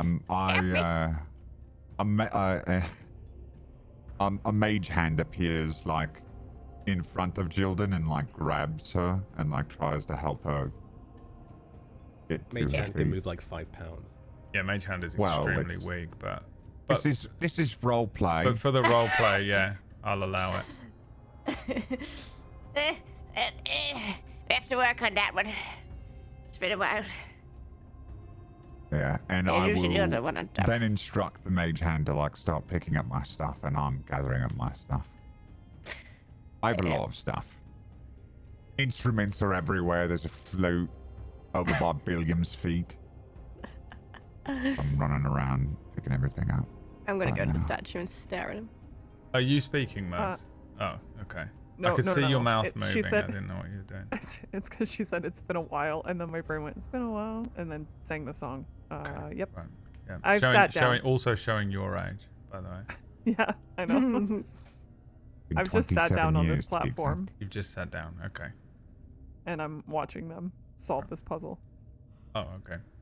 Well, we're not solving anything Yeah, right I mean, now. no- It looks no one's like really Sia's doing Not a wandering, puzzle. and I'm picking my stuff up, and Jilden's staring at the statue. I'm just walking around looking at the scenery, not like Um, progressing anywhere. Yeah, okay. After a few minutes, I would finish picking everything up, and then I would inspect and see, like, are there keys here? Are there key holes? You've read this to us, right, Oaks? Yes, She's yep. she's read that, yes. But yeah, give me an investigation check. A 16. A 16.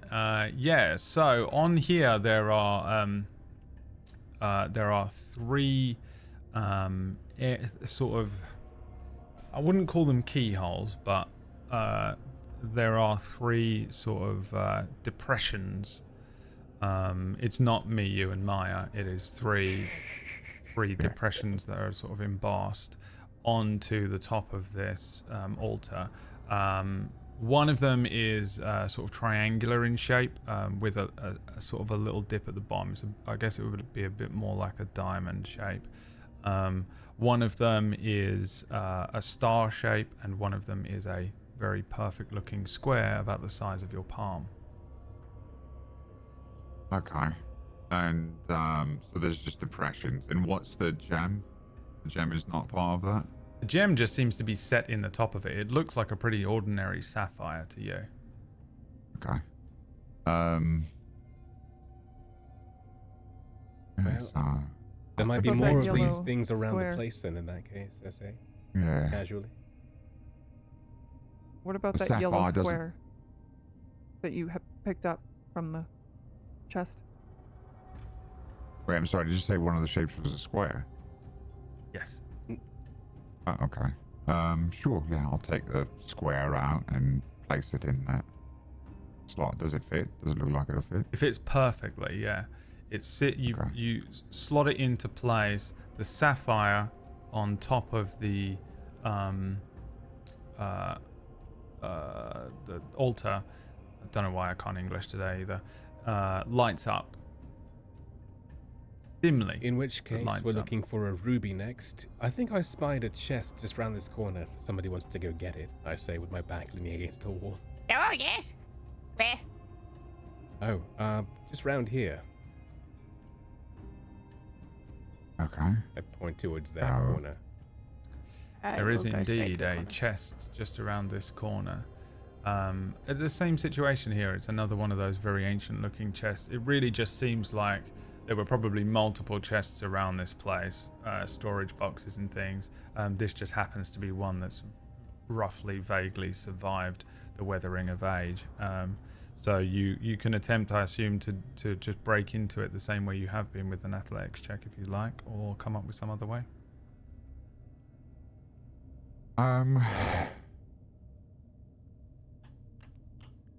You know, I have a hammer. And I have. Let's see. And I've got those. Does it look like it's any more difficult than the other ones? Like, is it in better shape, or is it about the same? No, it looks in worse shape than the previous two, if anything. Oh, okay, then yeah, I'll just grab the Very lock brittle. again and give it a yank. Okay, give me an athletics check. 14. 14, yeah, you you kill break the into it. You can roll me a two d20s and a d2. This one.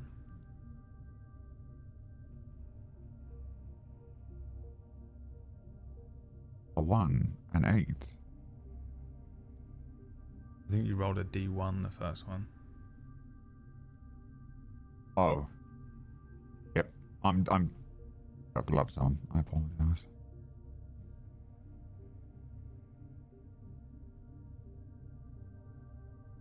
An 8, a 13, and a 1.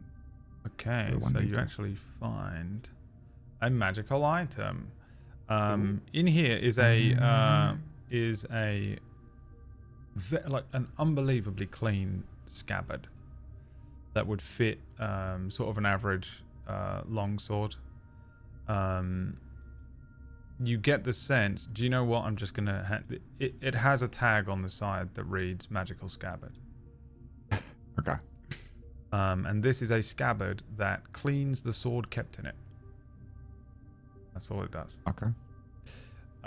You Excellent. also find, what did you roll? A 13.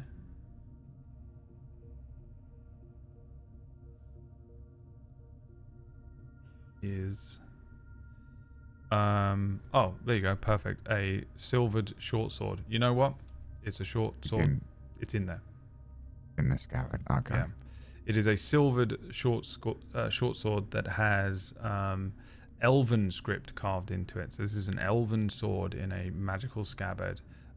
Silvered is a key thing here because there are some enemies that get a little witchery in this, in that they will be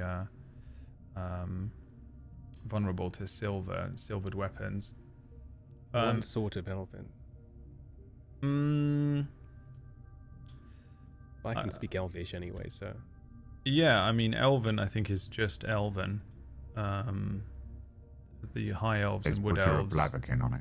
use the same Elvish. I think probably Eladrin used something like Sylvan. Drow have their own version of Elven, which is similar enough, but different. But yeah, if you can read Elvish, you can read it if you'd like to. if I recognize the script from the distance I'm standing at, which would be like, here, then I'd say, oh, I recognize that, and I won't press any further unless they let me. I'd hand the sword in its sheath to Cirrus. Wow. And then I'd go back to whatever else is in the chest.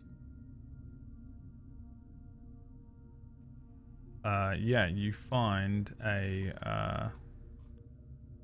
another potion, but I need you to roll me a number, and I can't remember where I put my list of potions.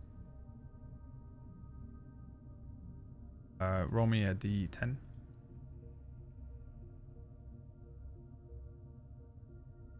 A 1. A 1. This is a potion of animal friendship. When you drink this potion, you can cast the animal friendship spell for 1 hour at will. And I recognize what it is. So, Yes, this one is labeled, Yeah. I would tell everyone what it is and say if we ever have need of this, we can use it, and I'll put it in my knapsack of holding. And yeah, when I handed you the sword, I didn't say anything, but Yeah. it was not like a deliberate. It was just like, yeah. Yeah, okay. I would have turned to Seer, but Seer's running away. Oh, sorry. Yeah, I'm here. I would have turned to Seer and given him a look up and down. He's obviously a monk. He's good with his fists and fighting and his staff.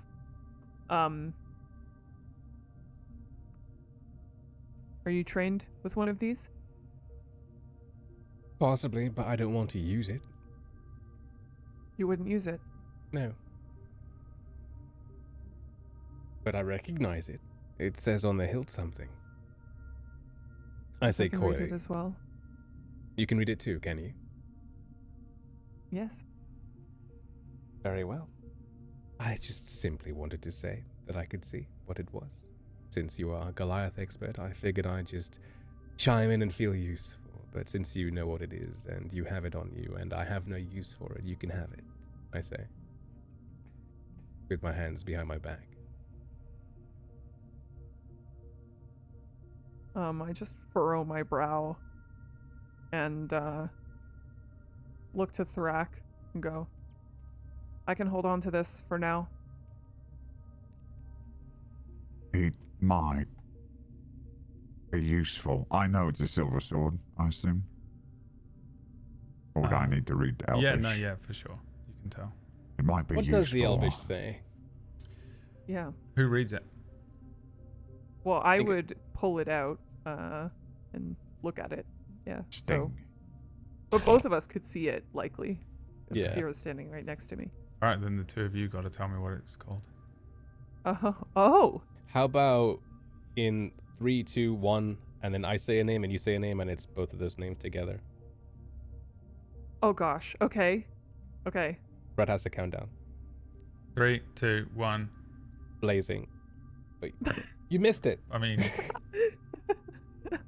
ruined it entirely. Did not understand the simplest instruction of all time. I froze. Okay, I froze. I would have frozen too. I froze. I would have said Just the thing. cheese.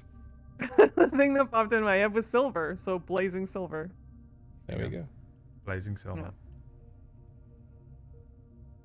I was just waiting for a better idea to pop in, but it didn't, so here we are. Like when you start telling the beginning of a joke and you just kind of hope in the end of it comes to you. My Yeah. life. That you It just described my doesn't. entire life. That's every And so time you I just open my have to mouth. say, Yeah, okay. I just rolled a nat 1 on. Did it again. Honest joke. No, I did it again. Right, that's everything in the chest, right? Mm-hmm. Potion, Seems like it. sword, and scabbard. So the poem mentioned temperatures, that I imagine without the last thing, the ruby, we don't have to worry about it. But sapphire is blue, gold is yellow, rubies are reds. So cold, moderate, hot. We'd need that last piece of the puzzle before coming back here anyway.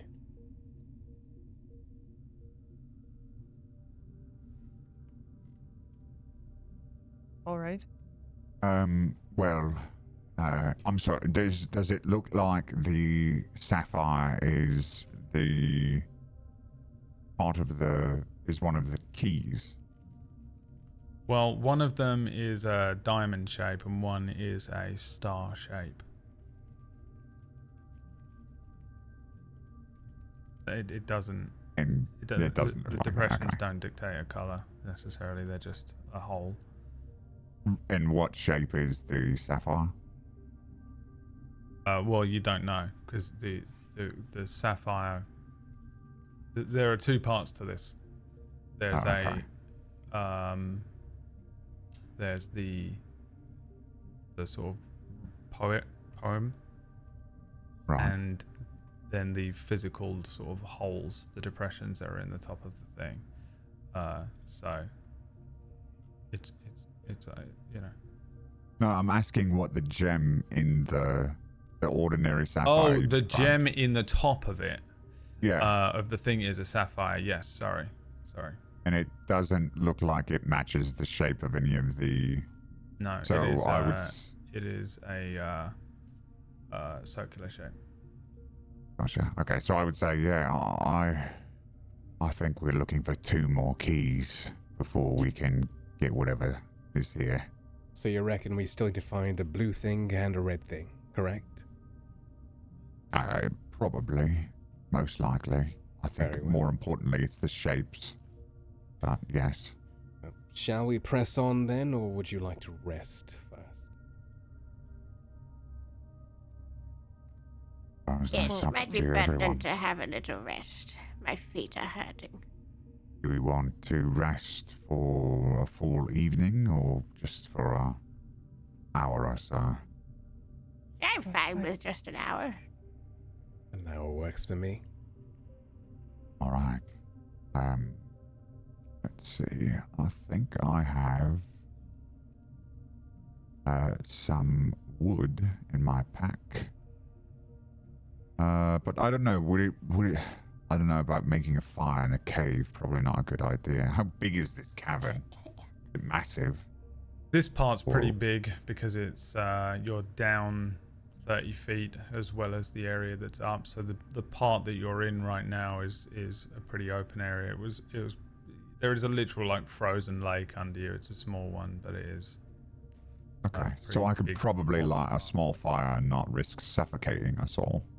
Oh, absolutely, yeah, for sure. Okay. You could light fires in here. So This whole network is enormous. Yeah, I'll light a little fire with my magic, and Oh, yes, you're a good boy. okay, yeah.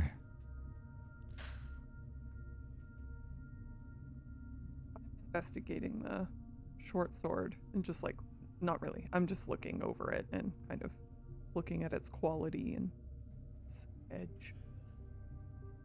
Okay, and you're doing a short rest. Yes. Okay. Roll me a d6. Let's have Thrak do it since he's the one that sort of set everything up here. Okay.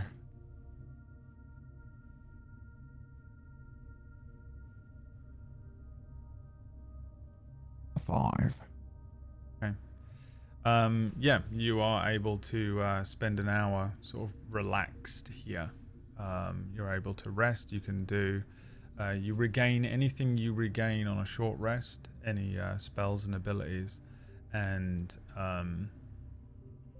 you are able to roll hit dice if you have any to regain any HP that might be lost. You will need to be here for at least an hour, so whatever you guys do in that downtime, think on that.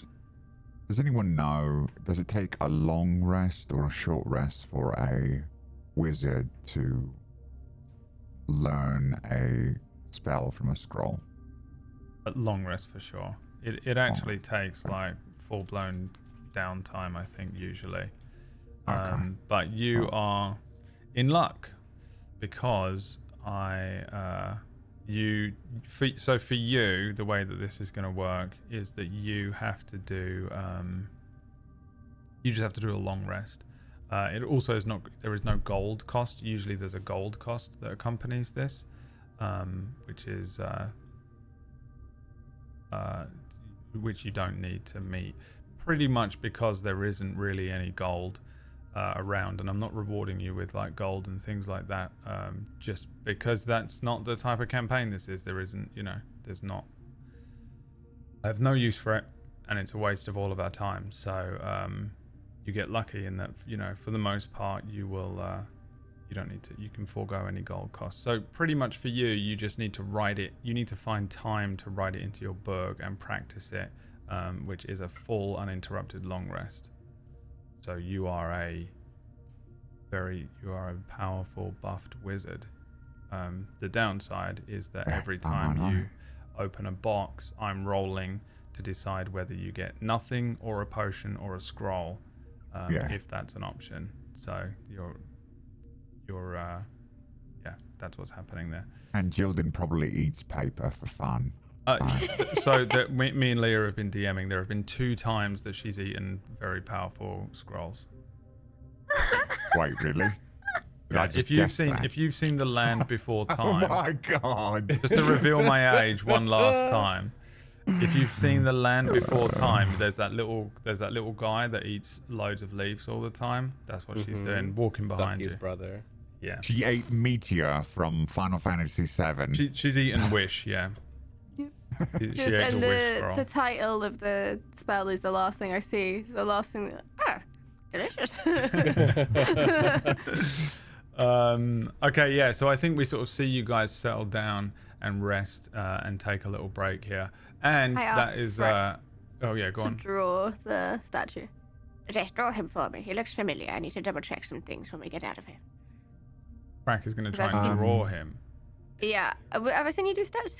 I feel like I've seen you sketches. Yeah, I've done Yeah. sketches before. Yeah. Yeah, I would. Yeah, I can do sketch. I can do a sketch of it. I'm not like a great artist, but I. Well, let's find out. can Roll a make- performance check. Okay, excellent. Smashed it. Oh, wow. It's actually pretty. Absolutely smashed it out, yeah. Yes, wonderful. Nice work, Pat. Really good for an hour of work. But he does glare at you the entire time. He's still mad at you. Like, it's obvious. But he doesn't say anything, but it's obvious in the way he looks at you. And then you might be able to sense it in our connection as well. So good. I feel a sense of tension here. Most stable party composition ever on Tablestory. Yeah. Okay, that is where we're going to end today. It's slightly earlier than we might do normally, but it's a good spot to end it. And we'll pick up from this. We're going to have a short rest in game. You're going to have a long rest of a week before we return, unless you're watching this on playlists and VODs and stuff in like 3 years from now, in which case just watch the next episode and enjoy it. It's a doozy, let me tell you. That crazy Nat 1 in next episode I can't believe it. was Yeah, a that's game watching backwards. changer. Yeah, 100%. That was insane. So tune in I'm next week for that. If that happens, by the way, if you like TPK on a natural 1 next week, I'll never DM again because it'll freak me out too much. Thank you so much for watching, everybody. You can join our membership page and look at some of the other things we do. At the end of every episode, we record a green room post-show 10-minute or so chat with everybody, which we're going to go and record right now while you watch this.